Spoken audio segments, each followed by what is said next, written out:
Hi, everyone. Welcome to week 2 of our groups and teams class. I hope you all had a good spring break, an opportunity to rest or rejuvenate, or simply just to take some time off from studies. I know you've been working really hard, pushing, for two years now almost. So I wanted to give you a little bit of time and kind of force you to take that rest because it's important in order to come back and have the energy and the excitement and really the time and resources to put into your studies. So, this week, we are going to be talking about group formation. And this is really the starting point, right, of who we bring together and how we bring them together. That's going to have significant impact on our outcomes as a team. So, the way we perform, the way we produce, whether or not we're cohesive is going to depend on who is in the group, who is in the team. So, we've got some different perspectives to consider this week, and I hope that you'll find them kind of intellectually stimulating. So, the first is about group diversity, and this is probably what we might first think of when we think about bringing teams together, of like physical characteristics, different identity characteristics, who is in the room. So, if we look at groups that are racially diverse, if we look at groups that are gender diverse, if we look at differences in knowledge and expertise, like what impact does that have? And I'm going to give you a spoiler here is to say, by and large, what we know is that diversity is good for group performance. There are some caveats there, but overall, diversity amongst our groups, diversity among our top management team is essential for performance at the team level, but also performance at the firm level. The second, so that's kind of the first approach, is like who's in the room in terms of identity characteristics, and why might we want to be mindful of that when we're forming teams, and when we ask people to join a team, who is it that we're asking to be part of the team, and are we accurately representing different constituencies or stakeholders or viewpoints in that team. The second thing to consider is personality. And I find this very fascinating. I'm not a personality researcher, but I'm always kind of interested by personality research.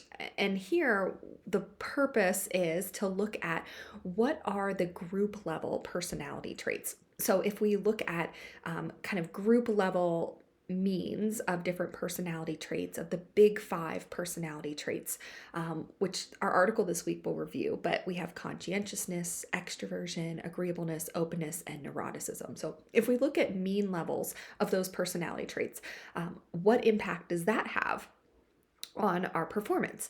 And we can also look at whether or not there's congruence, right, among those personality traits, or if there's a lot of variability. So, is everybody kind of have the same rough levels of conscientiousness, or do we have great dispersion where someone is very high on conscientiousness and other members are very low? So, you're going to get an understanding of like what are those personality patterns and how does that impact the team?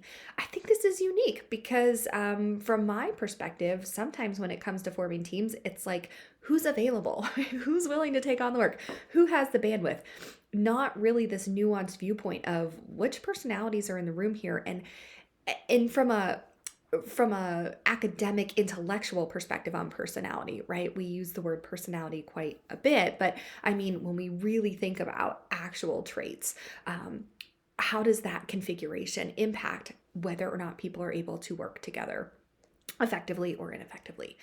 And then the last kind of perspective that I want to take, which is not, I don't think, considered enough kind of broadly, is this idea of time styles and time orientation. So we are all oriented towards time a little differently. Some people might be deadline oriented. Some individuals might be, early action. So do you need the deadline to motivate you? Can you, kind of wait and wait? You're not motivated to do the work until closer to the deadline? Or do you need to make kind of early action? You need to get started right away. These differences are also going to have an impact on teams and effectiveness and how we feel about each other, how we feel about working together. So, usually when we find individuals who have these similar time styles, that might make it somewhat easier, from a compatibility standpoint, but maybe there's a case to be made that when we have variation in time styles, one person can work on something early action and then the other person can push it over the finish line. So maybe we need diversity in these time styles so that there's kind of a constant flow of working toward our deadlines or toward our outcomes, toward our objectives. So those are the three kind of perspectives that I want you to examine this week in thinking about what it means to form a cohesive team, what it means to form an effective team. These articles are all kind of broadly review articles. They're meant to give you a high level, very broad brush of what the research tells us, what we know about particular constructs within this area of research. So for part of your discussion post you'll see this week, I'm going to ask you to dig a little deeper. So can you find a study that is segmented within one of these three areas and dig more deeper into that? So what were the actual methods? What did they actually find? So I'm giving you sort of the broad overview so that you can understand what these constructs mean and what the science kind of says, the state of the science now. But then I'm going to encourage you and kind of direct you to finding your own empirical research that does a deeper dive into a study, qualitative or quantitative, that more carefully or kind of closely investigates one of these areas. So that's kind of our prerogative this week. If you have questions, please don't hesitate to reach out to me. I will note that the assignment, kind of the culminating assignment for this class, is a executive summary assignment. If you were in my diversity class, you've also done this executive summary assignment. And I wanted to just underscore why I'm doing this assignment. It's not just because, it's a repeat of, an executive summary in the prior class. The point is that, when you graduate, when you become a doctor, you're showing the world that you understand how to interpret scientific evidence. You have an understanding of how to apply that scientific evidence in an organizational setting, and that you're able to really be the translator of scientific research and practitioners.